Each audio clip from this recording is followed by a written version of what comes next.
established that the CEO of this farm, Mr. Aziz Al Ghurair, is an intimate friend of the Kenyatta family and a frequent guest at the home of Muhoho Kenyatta.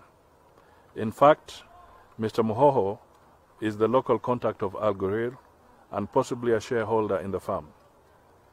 Information in our possession indicates that the Chief Executive Officer of the IBC, Mr. Ezra Chiloba, and the Director of Election Operations and Voter Registration, Immaculate Kasait, were the contacts for State House in the decision to award the tender and procedurally and illegally to Al Ghurair. Mrs. Kasait, on her part, is clouded in numerous integrity issues. She reports on a weekly basis to the State House, where she gives status updates to the head of the Public Service and Chief of Staff, Joseph Kinyua.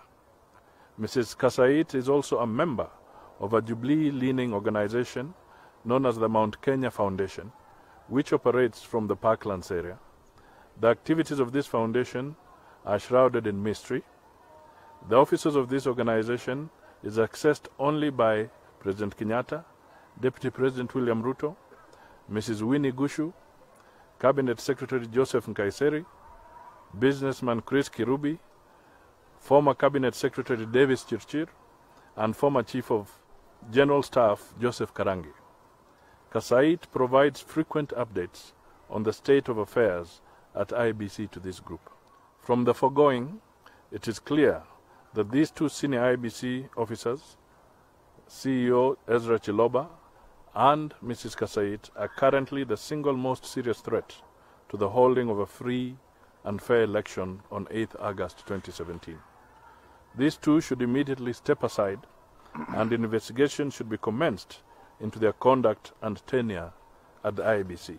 We want President Kenyatta to come clean on his hand and his family links with the Dubai farm and state his interests in the contract that the farm was awarded.